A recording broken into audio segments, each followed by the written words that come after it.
I kind of an idiot that I thought this way before, but I laugh at it now. Like, thought a spiritually awakened person walks around in flowing robes and is just, unicorns, lollipops, and rainbows every day. It could not be further from the truth.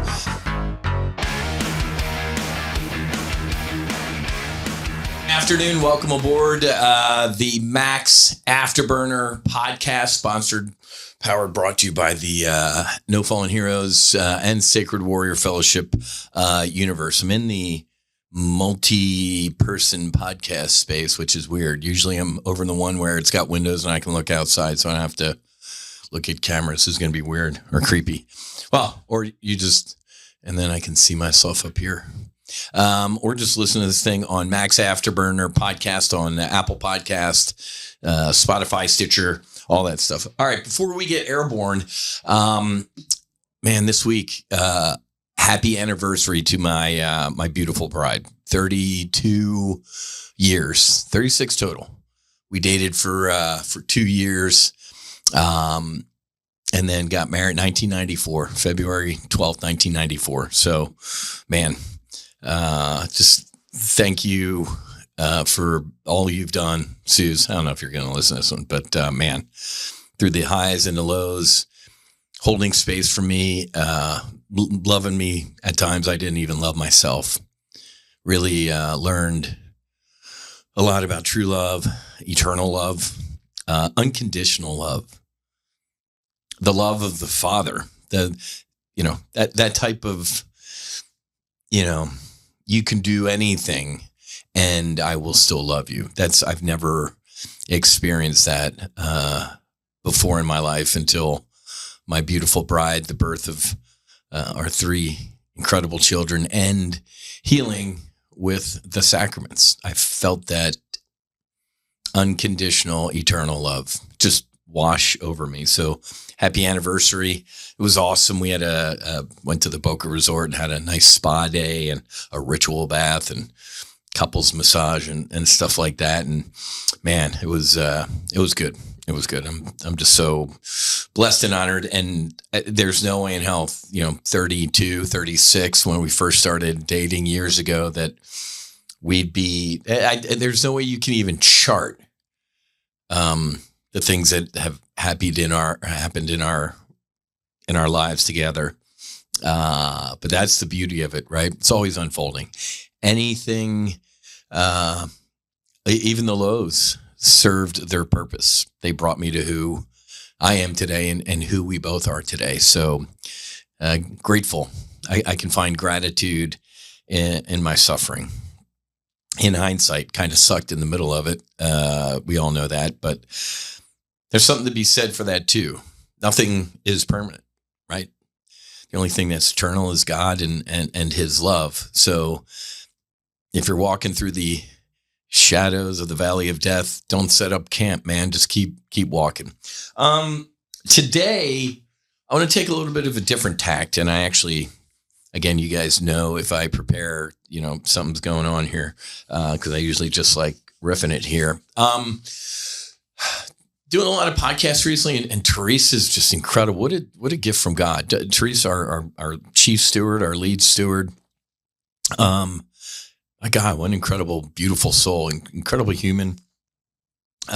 She's knocking out a bunch of podcasts with some No Fallen Heroes grant recipients, and then some folks who have joined Sacred Warrior Fellowship, including civilians. She's just awesome. She's, we're all working on our scripture, and she's working also on, some opening prayers for the opening prayer for ceremony, the closing prayer. And she and I had a great call today. I don't want to steal her thunder, but songs. We're going to be coming up with our Sacred Warrior Fellowship songs. There's so much good to sing about, right? So I'm excited. So excited for everything that's going on with No Fallen Heroes and Sacred Warrior Fellowship. We'll start with some of the bad, I guess. Just still crickets from the VA, still crickets from Washington, other than more fluffy words. So many of you have noticed, and clearly it was intentional, I've just kind of faded to the background. Don't need to go to DC. There's no point. Talk to the same people. They're going to give you the same smile and handshake, and we're working on it type of stuff. When I met with Secretary Collins last May, and he looked me in the eyes and shook my hand and said, if anybody's going to do this, it's going to be us. It's going to be now. I guess his definition of now is a lot different than mine. It's like Jerome Powell and Janet Yellen and Joe Biden's definition of, inflation's transitory. I guess transitory meant 2 years for them. Biden administration also changed the definition of the word woman, right? But that's another discussion. So just kind of the bad, for lack of a better word, is the lack of progress. RFK Jr. said last June he wants psychedelics in the hands of veterans who want them in the next 12 months. Mr. Secretary got 4 months left on that, called that action. I haven't heard a word. Maybe that's good. Whiz, we're not updating you. We're just doing our work in silence. I pray that's what's going on. They're doing the work in silence, and we're going to be pleasantly surprised with this. Fairly certain that's not going to happen. So I've just focused on the work down here, helping who we can help, and doing what we can do at our level. So here's what I want to do today is, we've talked a lot recently about, I've talked a lot recently, Teresa too, and Susie, of what Sacred Warrior Fellowship is. But today I want to step through some things of what it is not. And that's important because I want to set expectations, right? So a couple of things. Wellness, right? Feel good or foo-foo. So today's conversation isn't about wellness or healing. We're going to get into that in a little bit too. It's not about chasing peak experiences either. It is not about, a yoga retreat, a feel-good self-help culture, or spiritual tours. Sacred Warrior Fellowship, folks, is about truth, responsibility, God, suffering, healing, and returning home, right? This hero's journey. Sacred Warrior Fellowship is for those seeking to do some serious heavy lifting, some serious spiritual heavy lifting. If you're, looking for a feel-good experience or psychedelic shortcut, or, our path is not for you. Let me be laser clear. If you want to do mushrooms, we're not for you. These are sacraments to us. You want to? I can refer you to some great clinics in Colorado or Oregon or Jamaica or Costa Rica or Mexico. I can refer you to a bunch of places if you're, looking for some yoga and some mushrooms or something like that. Absolutely not what we're doing here at Sacred Warrior Fellowship, and that clarity matters. Let me, for those who are new, and this will be a refresher if you're not new, let me talk through how I got to this, right? And why this is serious work and not the other two things I'm going to lead with. Like, for example, laying on a bathroom floor, separated from, in Fort Lauderdale, separated from my bride, my children, my God, and me. It was bad. There's some really dark nights of the soul. And thank God the faces of my children kept me here. So, kind of at the end of my rope. So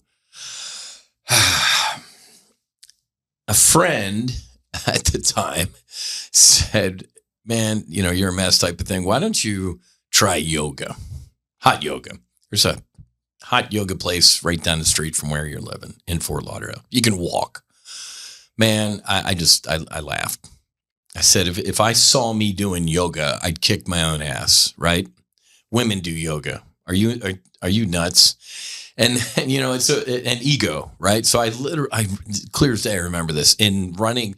I don't have yoga clothes at the time. I was running shoes and like my running shorts type of thing, and walked in, and the place was called Yoga Joint down in Fort Lauderdale, and they could not have been nicer. Literally, the two girls at the desk said, "First day, I'm that guy. What do you do?" And it was so awesome. They nice and took care of me and everything like that. And so, but desperation humbles you, right? And I went, and I was skeptical. I thought I was broken, but I was open. That step mattered not because yoga saved me, but because my ego cracked enough to let something else in. That's critical.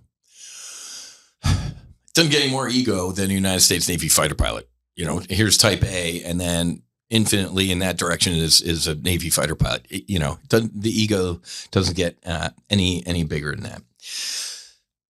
Until about 20 minutes into a 60-minute hot vinyasa, when I was on my back, thought I was having a heart attack and I was going to die, as these women were around me, like kind of looking at me like, yeah, you thought this was easy type of thing. I'm like, oh my God, this was tough. But it actually cracked the ego a little bit, like, and at least, and in hindsight, I can kind of pat myself on the back a little bit, like, dude, at least you were moving forward, right? The only way through it is through it, man. From getting up off the bathroom floor because you wanted to stay because you're children, now to hot yoga. I'm like, okay. And I felt better, right? I was a drunk at the time, some drugs too, just awful. So it actually helped. Can't go do a 60-minute vinyasa if you're hungover or strung out. So it helped. So I started feeling better, but, an instructor at the time noticed and said, you doing well and really doing better. And I never really got the whole linking breath work with movement. I don't know what that meant, right? Like, what are you talking about? I'm like grunting and trying to make it to the next maneuver here, like a dog fight. And then it kind of hit. I'm like, oh, it's a flow you're supposed to do. I'm like, oh, okay. And she said, well, if you meditate, and I'm like, meditate. Yeah. Okay. It's bad enough I'm here, right? I can't sit still for 2 minutes and my mind's racing and I just can't, there's no way. So I actually went on a retreat, a meditation retreat, like a weekend retreat. And that significantly helped to learn some tools and techniques to quiet the mind. If you don't meditate, trust me, I was you. It was so tough initially. And even nowadays, I know you're not supposed to grade your meditations, just like doctors practice, attorneys practice. Yoga is a practice, and so is meditation, meaning it's not flawless. You just do. Like if I, meditate now and it's one of those mornings where just thoughts are flying, I can step outside of myself, so to speak, and look and go, dude, you're in it. Look at your mind going crazy. That's a victory. Who stepped outside of me to look at me saying you're busy? So you can actually find victory, right? Just like at NASA, it was a successful failure. So in my meditation, I'm like, you know what? I'm actually recognizing these type of things. So that was good. So found the hot yoga first, and then the breath work, the meditation. So yoga, meditation, feeling better, but not well. Why? There was a missing piece that both of those practices, so to speak, didn't have, and it was God. I was still disconnected, right? With the downward dog and the sitting there for 20 minutes in the morning and 20 minutes in the afternoon. yoga and the meditation, I was healthier and more regulated, but still disconnected. The deepest wound was not physical or psychological. It was spiritual. That's the missing piece. Wellness helped me cope. God healed me. And this is, absolutely critical. So in the spring of 2021, everybody should know the story by now. Me, Marcus, JT, JJ, Robert Gallery, down to Mexico. God dropped these sacraments into my life, not as an escape or something to experiment with, but as a reintroduction, right? It doesn't get any more sacramental than what these were for me. Just like the body and blood of Jesus as a young altar boy Catholic. These, you guys know I had no idea what I was getting into. I was looking for something and I didn't know what I needed. And that's what God provides. They were not taken to change consciousness, but to submit consciousness to God. And, but my story isn't unique. It aligns with the path others have walked within our fellowship, grounded in shared belief, not individual, novelty, right? So the sacred warrior path is not a wellness path, right? It's not a yoga retreat. It's not a wellness program. It's not easy. If you are looking for those things, like I said, I can refer you to some great places. It's heavy spiritual lifting. It's a workout. Just like I needed to prepare my body before receiving the sacramental, wine and communion. As a kid, there's a lot of preparation involved in this. And it's not for everyone. I have got to stress this. It's not for everyone. If it doesn't resonate with you, it's not resonating with you. So I'm going to, when I say warning, it might scare some people, but let me provide some warnings. A spiritual awakening, I said a couple podcasts ago, is not, for me, I'm speaking from my experiences, hasn't been fun. I kind of an idiot that I thought this way before, but I laugh at it now. Like, thought a spiritually awakened person walks around in flowing robes and is just, unicorns, lollipops, and rainbows every day. It could not be further from the truth. A spiritual awakening gets rid of all these illusions, right? There is a cost to awakening, and there is a cost to truth. I've kind of, not only pulled back from DC and all that stuff. One of the other reasons I've pulled back for those type of things is I can't stand it. Like it's almost like after the ibogaine and smelling alcohol, it made me dry heave. I can't stand being in an environment. I was up at Mar-a-Lago at an event. It makes my skin crawl now, seeing all the masks. I see it. And this isn't coming from a place of ego. I'm not superior to nobody's superior to anybody. The Pope to a homeless guy, we are all the same.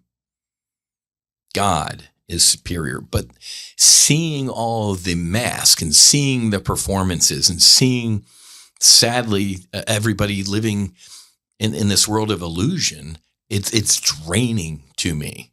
Susie, it actually takes a lot out of me. I mean, Susie and I went out to dinner the other night, first time in a long time. It's actually draining. So a spiritual awakening, check out Carl Jung or, Alan Watts. Great videos on YouTube from both of them about spiritual awakenings and the shadow work, right? The Gospel of Thomas. If you bring forth what is inside of you, what you bring forth will save you. If you do not bring forth what is inside of you, what is inside of you will destroy you. Man, that is incredibly powerful. And it's the truth. Along the lines of, we're not, we might do some yoga. I think I'm the only one on the retreats that does yoga. I get up Saturday morning, I go watch the sunrise at the beach and do my own yoga in the temple. And there's good food there. But folks, I want to get rid of a word that's thrown around too easily in this space.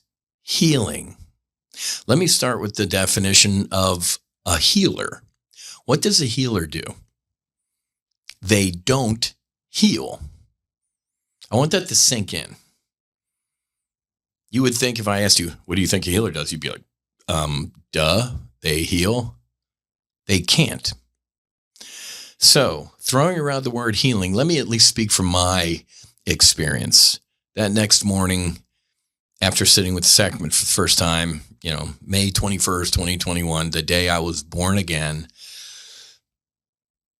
I felt healed. And I still do to this day, with the alcohol being destroyed, reuniting with my sister and my father, reconnecting with God. It healed me in so many ways. But the word healed is a very subjective word, right?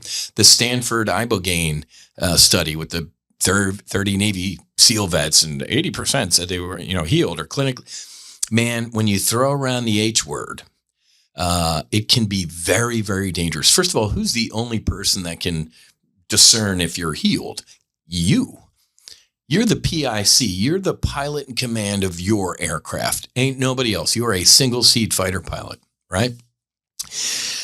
Who is the only person, keyword in this question, who is the only person that can heal you? You. Let me remind you, a year and a half after starting No Fallen Heroes, I was in a bad place. I mean, I thought you healed, Whiz. Yeah, me too. I was in a bad place. Started the foundation, Susie and I, giving out grants, going on retreats, going to Costa Rica, going back to Mexico, Costa Rica. Felt like a failure.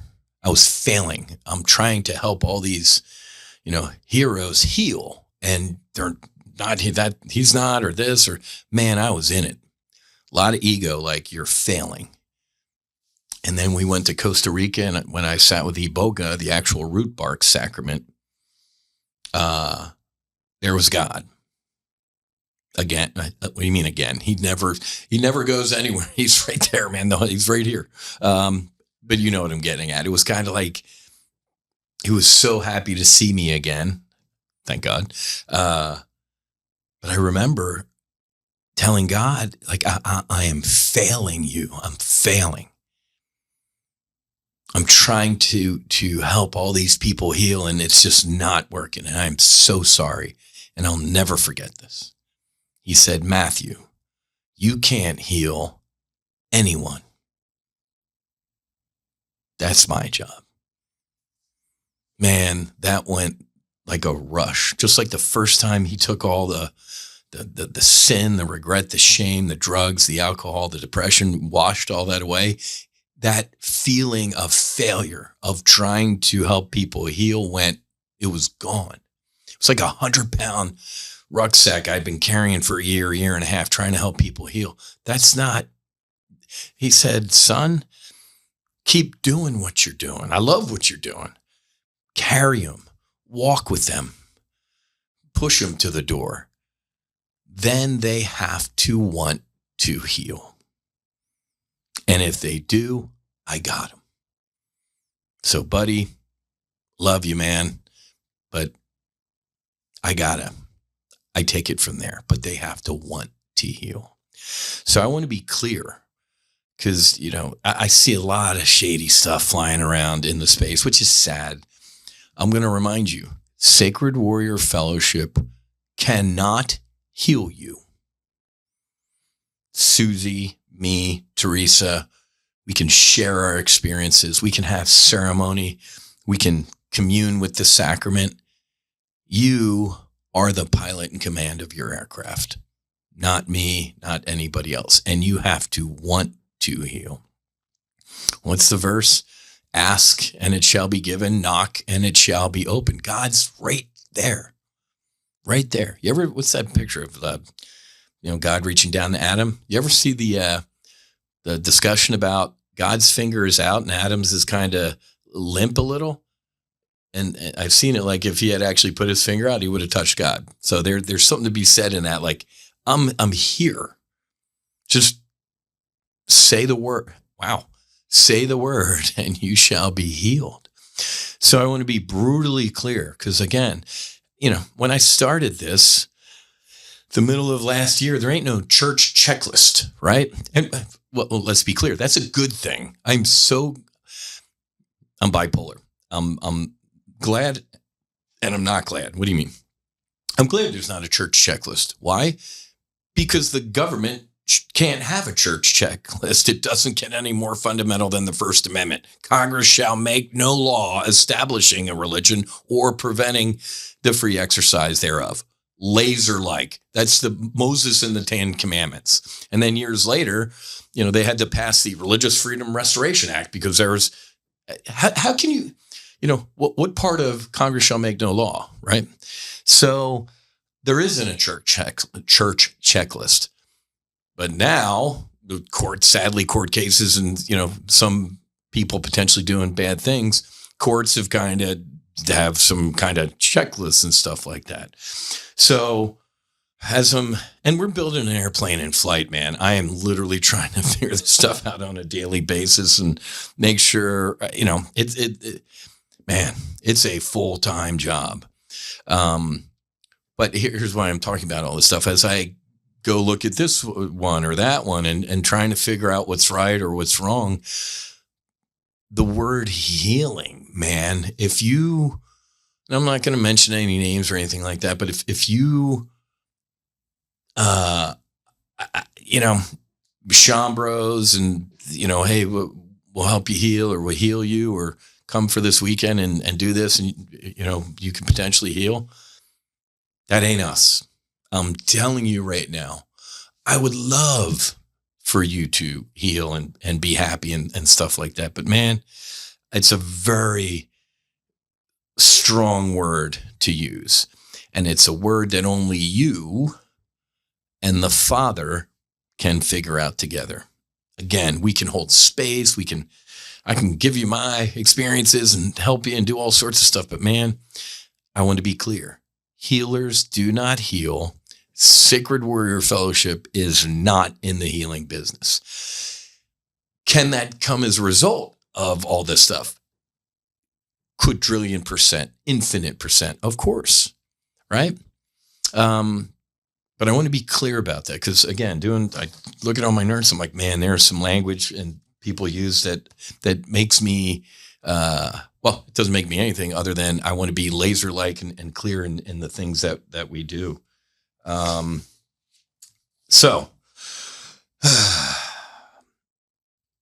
Yeah, well, I wrote here what Sacred Warrior Fellowship is and is not. Sacred Warrior Fellowship cannot heal you.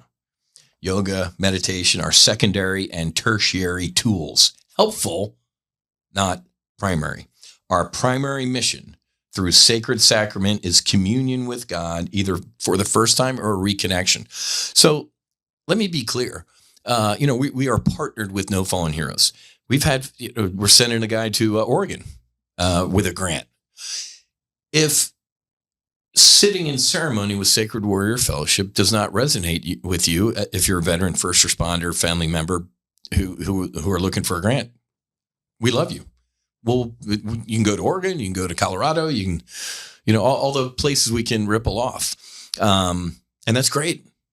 So why am I bringing this up? Because, I talked about sacramental communion, either for the first time or a reconnection. I needed a reconnection, right? After decades of losing my faith, I got a reconnection.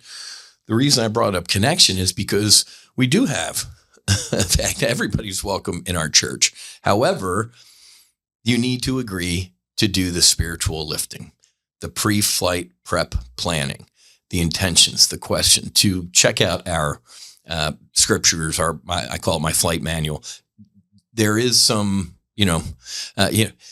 folks, you shouldn't, but you can't walk into the Catholic Church and say, I'm going to take communion, right? It's against Catholic law, right? You got to go to, communion or CCD or what you have to go in order to participate in a sacrament in the Catholic Church. There's some training involved. You got to do some work. Same thing at Sacred Warrior Fellowship. That's why I'm like to saying a yoga retreat, to saying a wellness retreat, to saying let's just show up and I want to try these mushrooms. Wrong. There is serious heavy lifting before ceremony, just like in any other church. So I wanted to be clear about that too. And like I was getting at, not everyone is called to this path. That's great. Again, if you're a Sacred Warrior Fellowship member, awesome. If you're a veteran, first responder, or family member, and that just doesn't resonate, Whiz, I'd rather not go that route. That's okay. But I can tell some of the folks probably could use that reconnection moment, but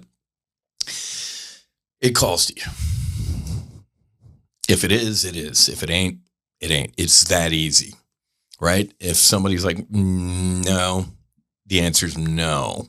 If it's like, yeah, it is. It's black and white, man. So many people in this space say the same thing, like, you know what? That's the truth. Didn't for the longest time, not even. And then one day, like a little bit of a switch. That switch to me is the Holy Spirit. Let me check out my notes here. I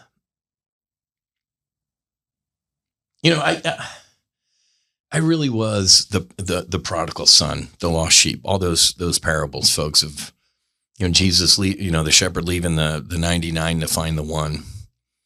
You are that special. I remind everybody who comes to Sacred Warrior Fellowship and No Fallen Heroes, you're not broken. You might feel broken. You might think you look broken. Man, God does not make imperfect things. Underneath all of the trauma, the shame, the regret, the PTSI, the traumatic brain injury, whatever it is, the addictions, those aren't yours, man. God does not make imperfect things. You wouldn't be here. This universe is so perfectly finely tuned to an atom. Like if we were like a degree closer to the sun, or it's insane how finely it's not insane to me because I believe in God, but it's incredible that the closer, or the smarter quantum physics and mechanics gets, and the computing, the closer and closer we're getting to God, which is great with me. So this path is not easy. That's a warning, right? This is not an easy path. If it was an easy path, everybody'd be doing it. Matter of fact, we canceled the retreat for next weekend. Don't need to do it. There were, a handful of people were like, we'll move them to March. This isn't, my God, man, absolute zero quantity. It's quality. We are looking for believers and people wanting to do heavy spiritual lifting. Cancel the retreat. I'm like, nope, let's move people to March then. So it's not, if it's not resonating with folks, that's fine. That's actually good. I my dad, or I think he was quoting Rodney Dangerfield. My dad always used to say that. Why would I be a member of a club that would have me as a member, right? But the path isn't easy. It's not lined with comfort. But on the other side is eternal life and eternal love. That makes it worth it. And remember that truth is truth. Now that's brilliant, Whiz. Here's what I'm getting at. There's only truth. It's not good or bad. It's how your ego handles truth, right? Truth can be beautiful. It can be awful to you, but it is what it is. I am that I am. Right? So God is truth. Jesus, I am the way, the truth, and the life. We believe in God. We believe in his son. We believe in eternal life. The Sacred Warrior path is not about escape. It is about returning home to you. I love The Chosen. If you need a series to watch, start watching The Chosen. I can't wait for the next series. And this might offend some folks, but again, I don't disparage other folks' religions, but watching The Chosen, doing my studying, and I have to be clear, I've never done this much studying and research in my life about God, religions, churches.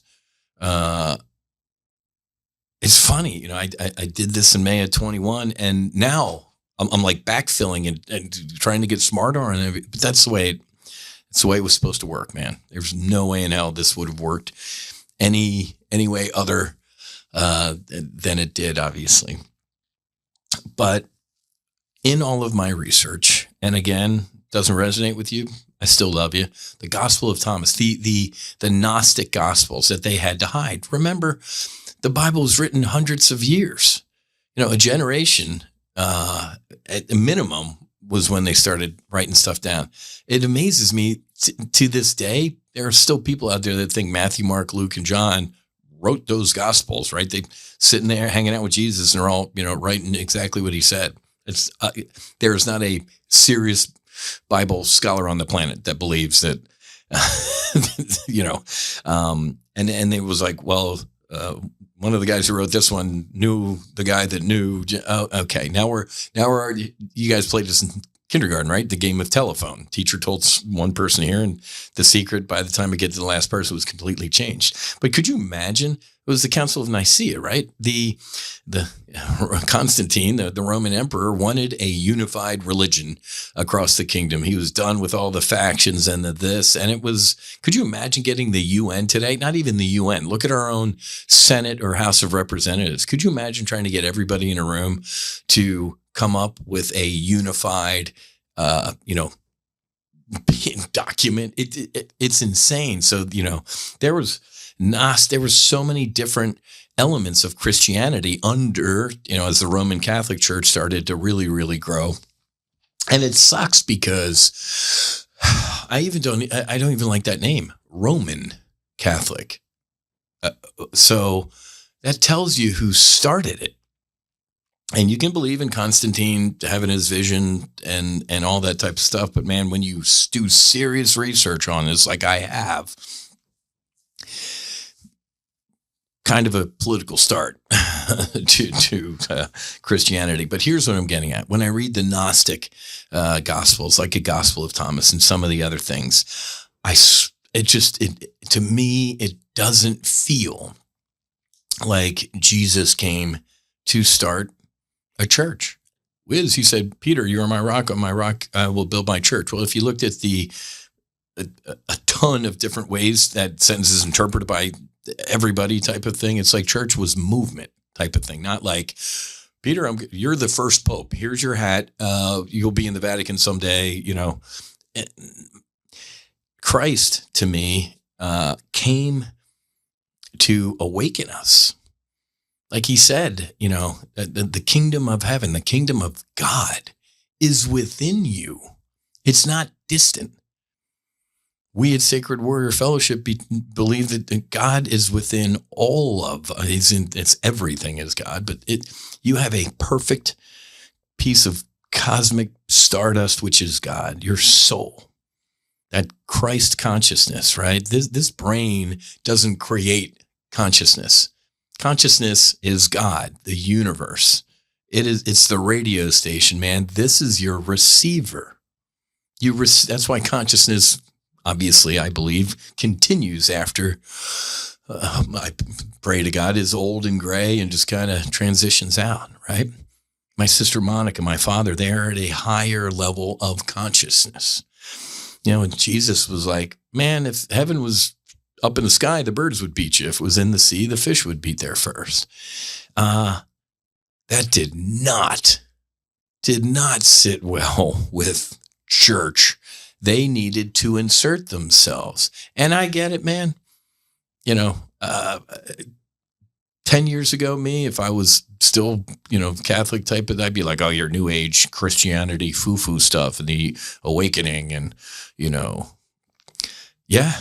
guess what? That's where I am. That's where it's just so logical to me. Going from being a child thinking God was in a cloud, don't make that dude angry or you're going to burn in hell for the rest of your life. I mean, hell turns out was like a concept, again, it was introduced by a church. They needed a bad guy. They needed, there's a bad guy out there and you better listen to how I'll tell you to defeat the bad guy. And by the way, here's the collection plate. And man, so let me get back to just, how I personally believe Jesus came to awaken us. And I get it. He died for our sins. He died to provide everlasting life.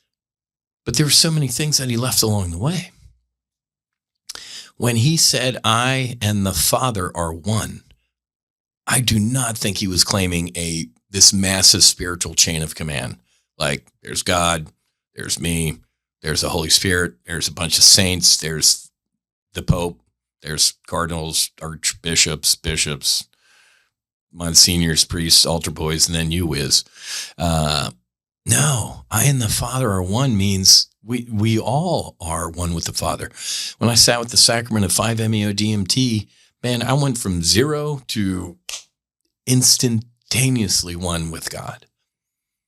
It was the most, I can't explain it. It was bliss. It was absolute bliss. And it was only now.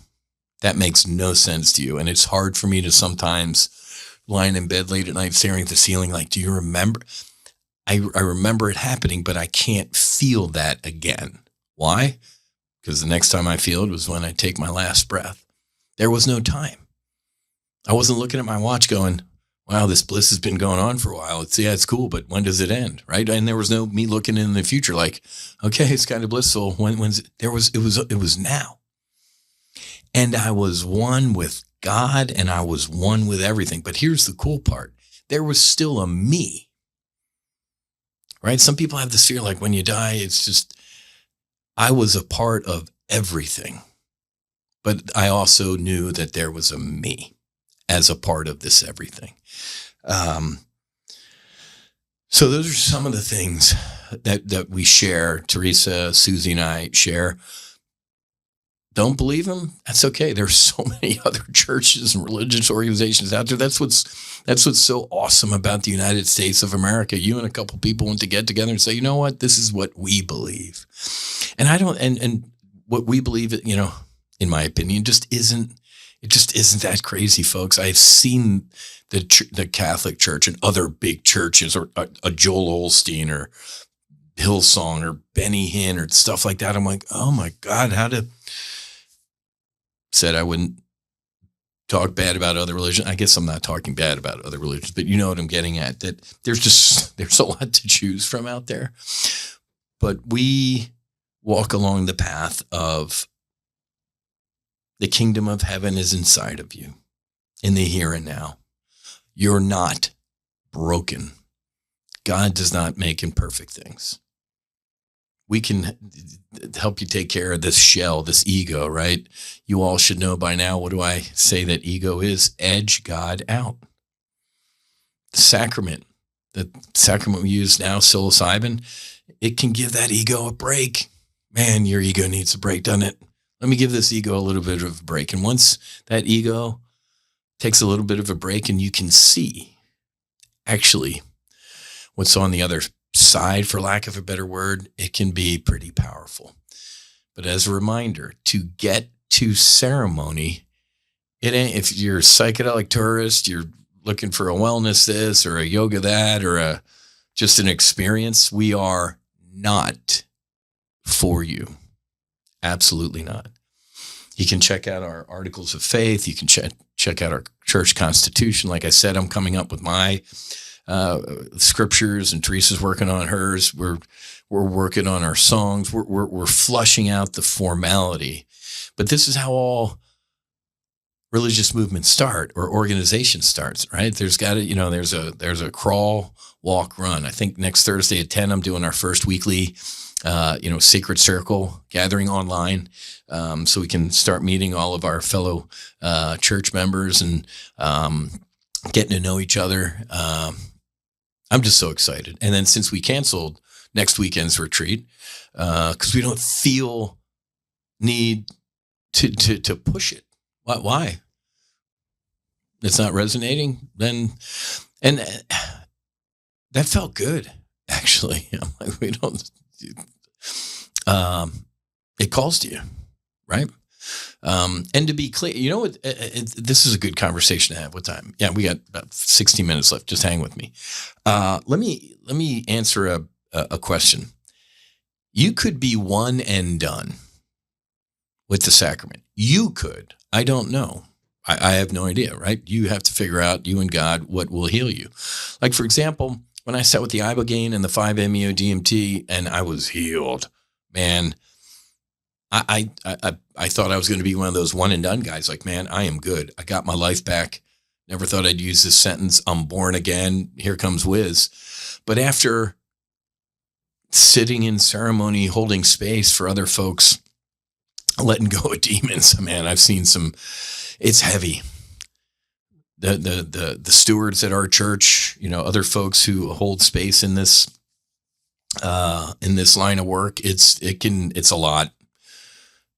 And, you know, maybe once a year, maybe I'll sit in ceremony to knock the rust off. But here's the coolest part about that. The more of this work that I do, the less sacrament that I need. Let me remind you, you are the sacrament. And that's what's really cool.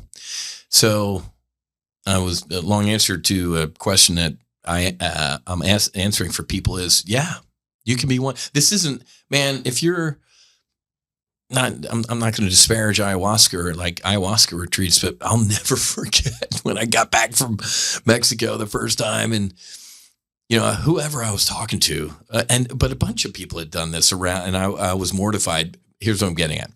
Because I told somebody about my experience, and they're like, oh my God, this is great. I'm like, and they're like, yeah, you know, I do ayahuasca. I'm like, okay, I've had no idea what ayahuasca was. And I'm like, oh, okay, cool. And they're like, yeah, I'm going for my 30th sit. I'm like, I think my head exploded. Doing what I experienced in Mexico 30 times sounded like the definition of hell. And then I did research. I've never done ayahuasca. It just doesn't call to me. But, you know, I did my research on it. I'm like, oh, okay.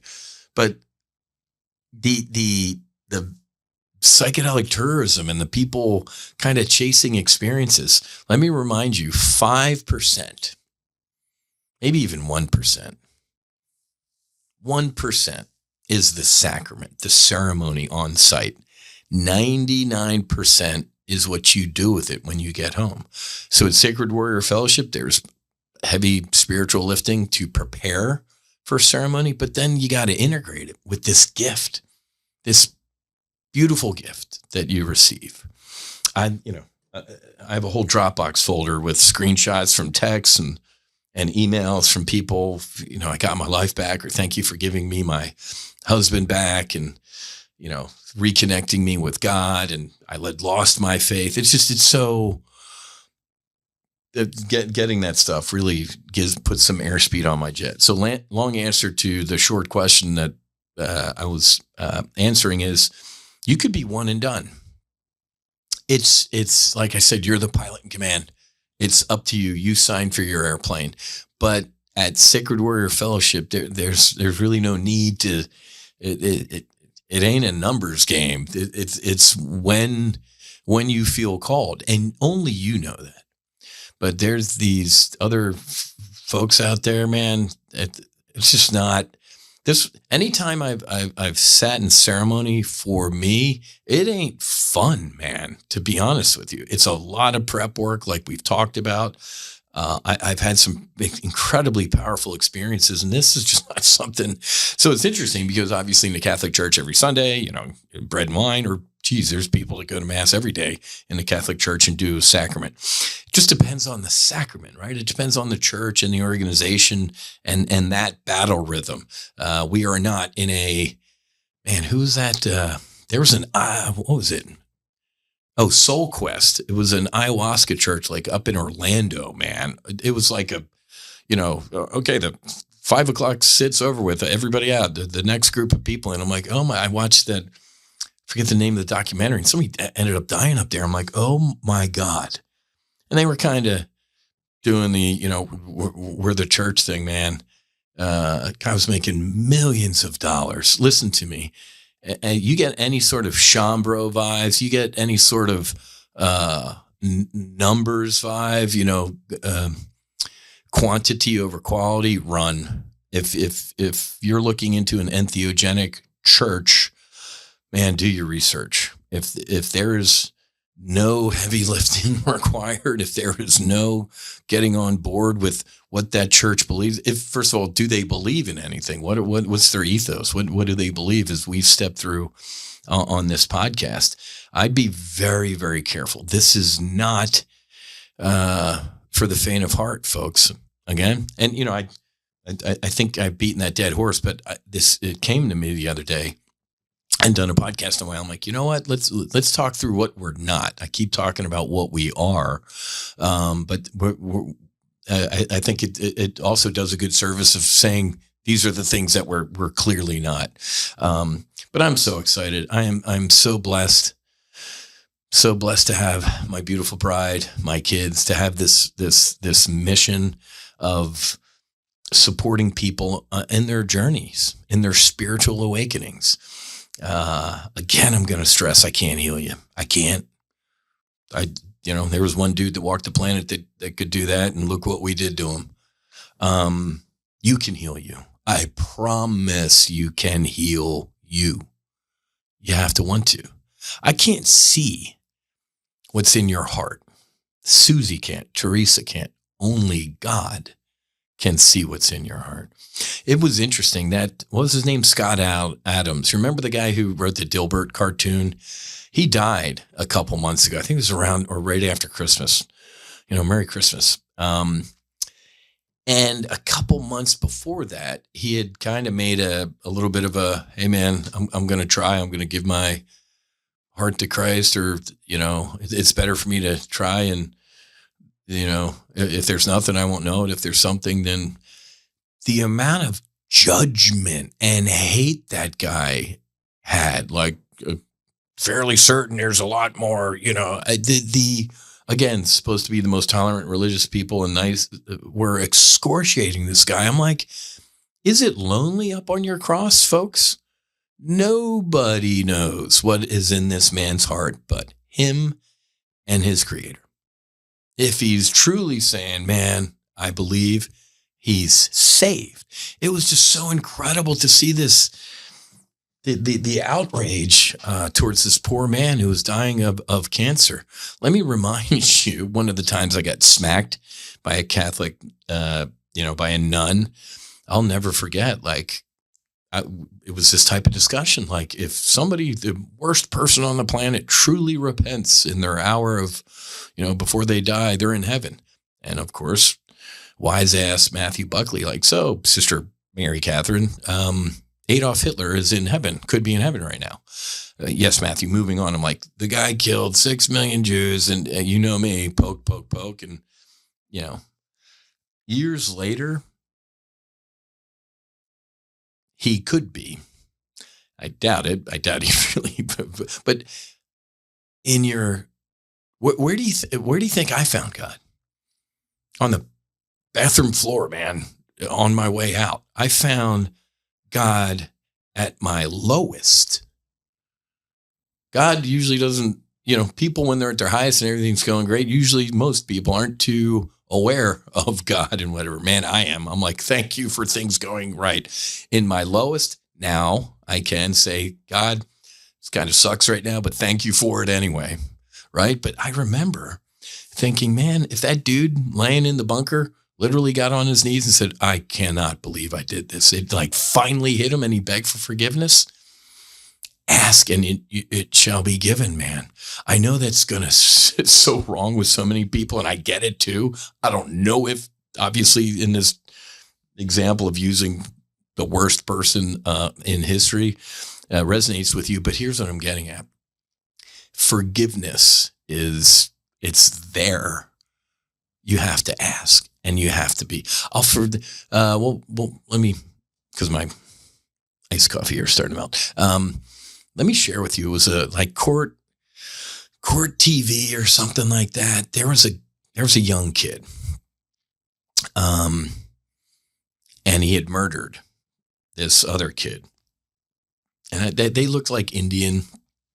The young kid was an African American young kid, and the mom and dad, Indian or maybe Sikh or something like that. I couldn't tell. And it was a female judge, female African American judge. And I remember it was like the victim impact statement. And he was talking and he said, he looked right at the kid. He said, "I forgive you. I forgive you." Okay, I'm even tearing up now because I've seen it a couple times in my life. It's so powerful. And the man looked at the judge and he said, "Can I hug him?" And the judge was, her eyes went up and the bailiffs were like, reaching for their gun, like, is he going to attack him and strangle him? And thank God the judge did this, right? She said, yeah. She trusted. That was God. And that man went over and he hugged that kid. And they were both crying.